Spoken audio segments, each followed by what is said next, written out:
Good morning friends, welcome back to my new blog. আশা করি তোমরা প্রত্যেকে ভালো আছো, আমরাও ভালো আছি। দেখো কত সুন্দর ফুলগুলো ফুটেছে, তাই না? আজ হলো রবিবার। তো দেখো আজকের ব্লগটা আশা করি ভালো লাগবে। সকালবেলা উঠেই দেখি কি একজন এসছে ডাব কিনতে, বুঝেছো? তো যতগুলো ডাব নিয়েছে তার মধ্যে একটা ডাব খারাপ করেছে, তার আবার ব্যালেন্সটা ফেরত দিতে হলো। বিভৎস গরম, বিভৎস গরম।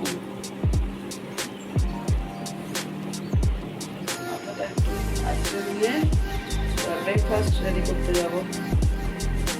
ব্যালেন্স পালা খারাপ না থাকাই যাবে না, এরকম অবস্থা।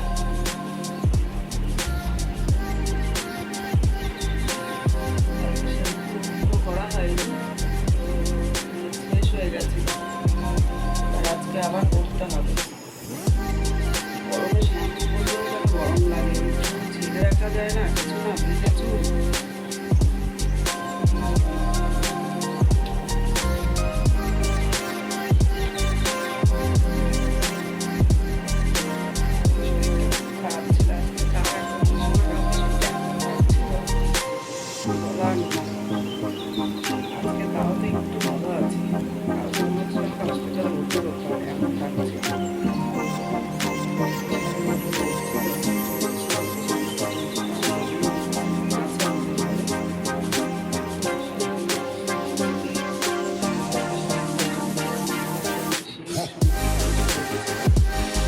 সেগুলো আমাদের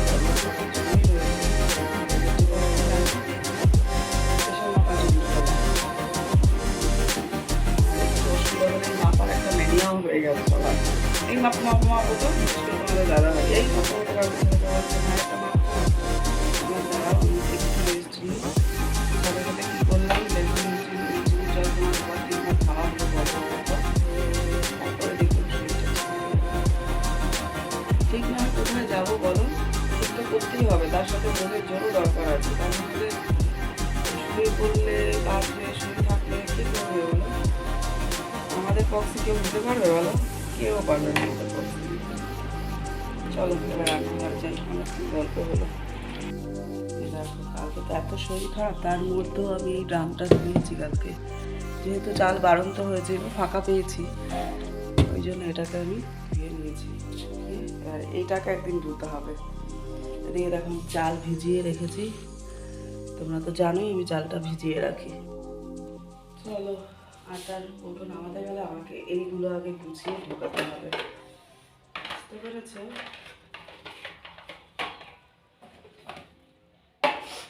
ছেলের সব বক্স, টিফিন বক্স আপাতত লাগবে না, কারণ আগামী সোমবার মানে তো আগামীকাল 22 তারিখে তোর অনলাইন ক্লাস শুরু হবে, তো আপাতত এগুলো লাগবে না। কারণ ওর জন্য যেমন একটা টিফিন নিয়ে যেত, আবার আরও দুটো টিফিন বক্সে করে দাদাভাই ওর জন্য খাবার নিয়ে যেত, যেহেতু দুপুরবেলা টিউশন করে আসে, ওর জন্য খাবার দাবার। আবার দাদাভাই দুপুরবেলা দোকান বন্ধ করে এসে একটা রেগুলার যায়, জানো তো। এই গরমে থেকে একটু বাঁচা গেল, দাদাভাইয়ের একটু স্বস্তি যে অনলাইন ক্লাস হলে একটা ট্রেনটা তো অন্তত এভরিডে যেতে হবে না। কারণ আমি তো আবার বিকেলবেলা যাই, ফিরে এসে ওর কাছে যাই বিকেলবেলা প্রত্যেকদিন ওকে আনতে, কারণ যায় একা দিনের আলোবেলা, সন্ধ্যে হয়ে গেলে না ও একা আর ফিরতে পারে না। আর আটার ড্রামটা রাস্তা ক্লিয়ার হয়ে গেল। চলো, কোত্থেকে যে এত ধুলো আসে বলো? কি গরম! এখন মনে হয় জলের কলটা আমাদের বাড়ি থাকলেই ভালো হতো। বলছিলাম তো পাইপটা দিয়ে দিতে। সেদিন ওরা ওয়াশ করলো না, শুক্রবারে আমি দেখছিলাম ফেরার পথে। আবার না হয় বিকেলে না কাল সকাল আরেকটা আনবে, আজকেই এনে রাখলে ভালো হয় মনে হয় পরে। এই দেখো ব্রেকফাস্টের জন্য ভেন্ডি আলু ভাজা করব, তার জন্য কালো জিরে দিয়ে দিলাম, কালো জিরে ফোড়ন দেবো, আর একটু পেঁয়াজ দেবো, কাঁচা লঙ্কা কেটে দিয়ে এটা ব্রেকফাস্টের জন্য করব। এটা বসিয়ে দিয়ে আমি অন্য সবজিগুলো কাটবো। এইভাবে খেতে খুব ভালো লাগে ভেন্ডি আলু ভাজাটা, জানো তো।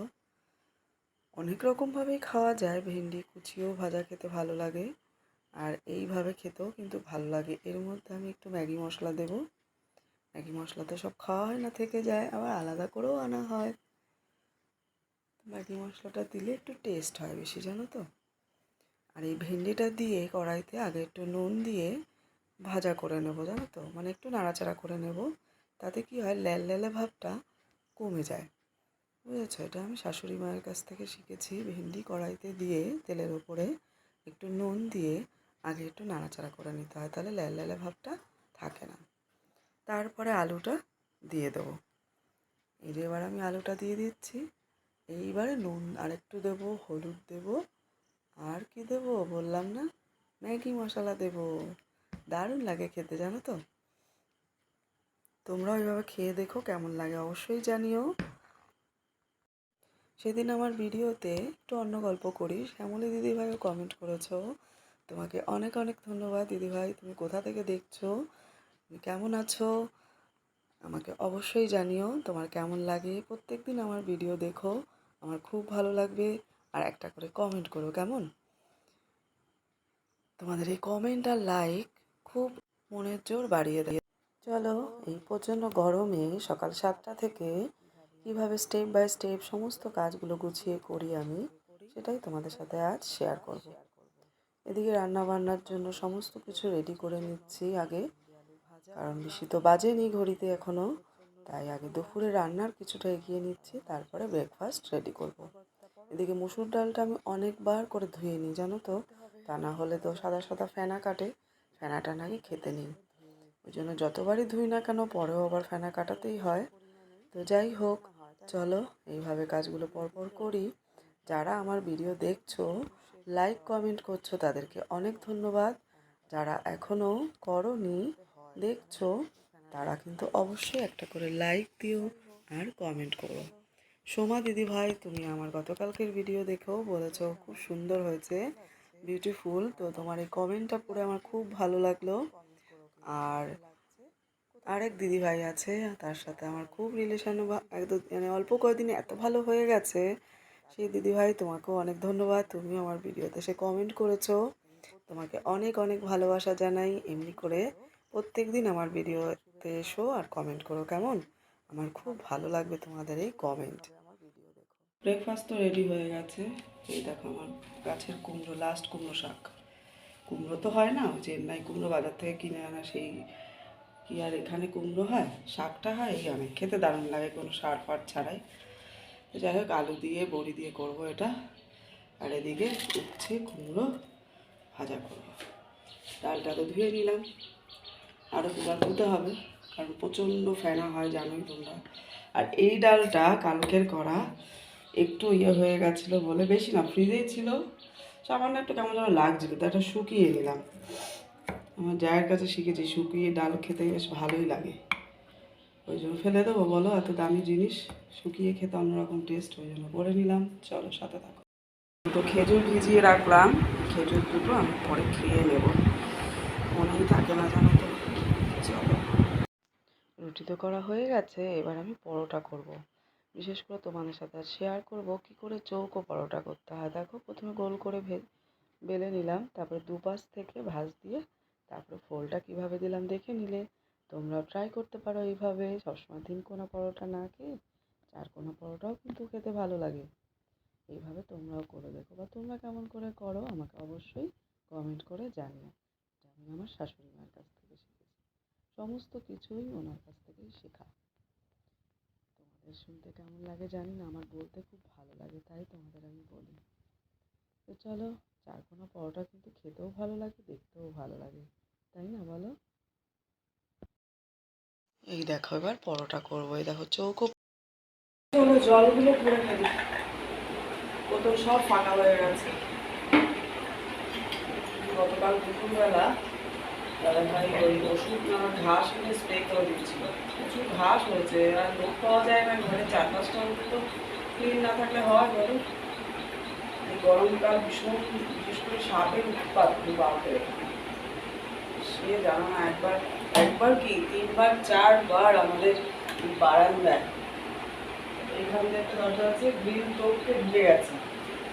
সে অভিনব সোনা তো ভীষণ ভয় পেয়েছে। দুপুরবেলা আমি শুয়েছিলাম আর মা বলে চিৎকার করে উঠেছে, আমি লাফিয়ে এসেছি। ও বলছে মা তুমি তো একটু হলেই পাড়া দিয়ে দিতে। আর যে ভয় লাগছে, আর ও ভয় পেয়েছে আমার থেকে 3 গুণ বেশি। ওর সামনে এসে নাকি এরকমভাবে তাকিয়েছিল। তো সেই থেকে তো যাই হোক, সেই থেকে দুদিকে কার্বলিক অ্যাসিড দেওয়া ছিল। কিন্তু কার্বলিক অ্যাসিড দিয়ে কী হবে বাবা, কোনো কিছুই হলো না। উপরন্ত মনে হয় যেন উৎপাত আরও বেড়ে গেল। সেই থেকে কখনো মানে ঘাস ধরে এইটুকু ঘাস তখনই স্প্রে করে চারপাশ পরিষ্কার। তবে একদম পুরোনো দিকটা রোদ না হলে পরিষ্কার করা সম্ভব না।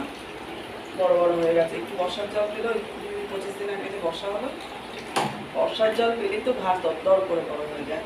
আর গ্রামের দিকে বাড়ি এই এক সমস্যা, জানো তো। এই দেখো 3 বোতল জল করে নিলাম।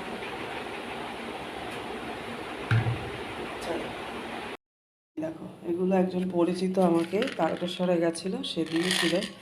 তো আমরা এগুলো কামড়ে কামড়ে খেতে পারি না, এই জন্য জলে ভিজিয়ে রাখলাম। দুপুরবেলা সবাই এই জলটা খেলে শরীরটা ঠান্ডা হবে, তাই না? চলো, এরা কিন্তু তারকেশ্বরের প্রসাদ, জানো তো। তো দিয়েছে একজন, খুশি হয়ে আমি নিয়েছি। নিয়ে এবার কামড়ে কামড়ে খাওয়াটা তো ওগুলো যায় না, আমরা কেউ কামড়ে খেতে পারি না, তাই ওটা জলে ভিজিয়ে দিলাম। বরং জলে ভিজিয়ে খেলে বেশি উপকার হবে, তাই জলে ভিজিয়ে দিলাম। দুপুরবেলা এটা সবাই খেয়ে নেব, শরীরটা ঠান্ডা করবে। তোমরাও কিন্তু লাল বাতাসা ভিজিয়ে খেতে পারো, এই গরমে খুব উপকার, জানো তো। সত্যিই খুব উপকার, শরীর ঠান্ডা করে এই প্রচণ্ড গরমে, জানো। জলটা ফেলে দেবো, এগুলো গাছে দিয়ে দিই।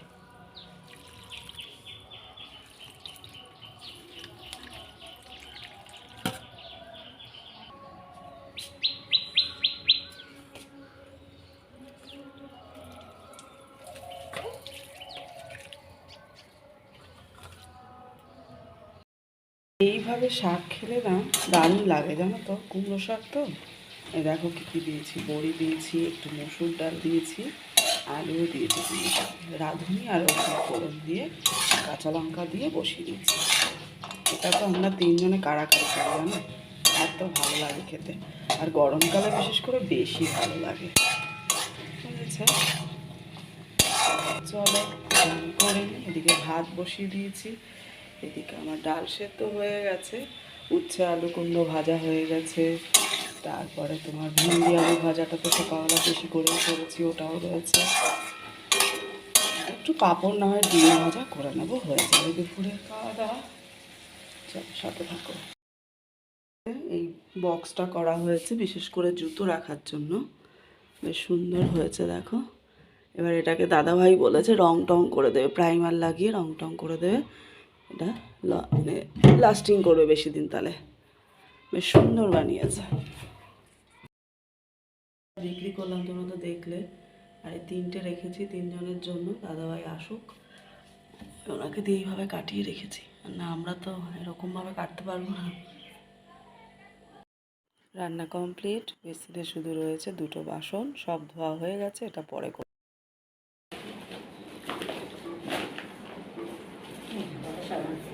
কত করে আটি? কয় আটি কয় টাকা শুনি? অত আটি নেবো না আমি একসাথে।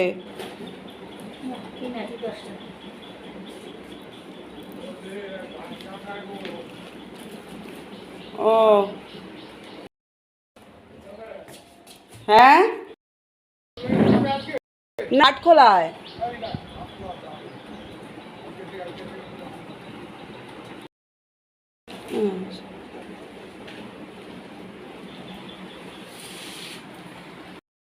বাইরে কাজ করছিলাম, দেখো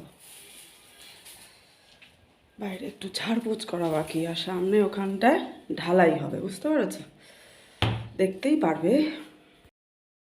অনেক টাইম পর খাবার ফ্রেশ হলাম, এখন সন্ধ্যে 6:40 বাজে। ওগুলো খেতে খেতে একটু দেরি হয়েছিল, তারপরে আর তোমাদের সামনে আসতে পারিনি। অনেক কাজ করলাম, অনেকগুলো কাজ। আমি তো লতি কেটে রাখলাম, খাবার বাসনগুলো তার আগে দিয়েছি, বাইরে সমস্ত গাছে জল দিয়েছি, ছাদটা আবার একটু পরিষ্কার করলাম। আর গরম রোদ হয়ে ওঠে না, ওগুলো এক জায়গায় করা ছিল, ওগুলো তুলে ফেললাম। পাতা ছাদে তো কিছু পাতা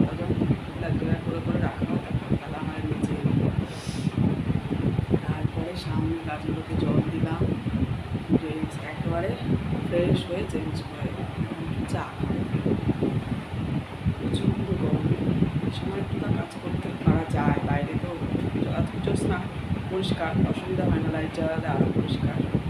তো ওই কারণেই ওয়েদারটা যেহেতু এই সময়টা অনেকটা ঠান্ডা থাকে, বাইরে কাজ করতে কষ্ট হয় না। চলো চা বসিয়েছি, একটু চা খাবো, সাথে থাকো। চলো টাটা, ভিডিওটা এখানেই শেষ করলাম। ভালো যদি লাগে অবশ্যই একটা লাইক আর কমেন্ট করো।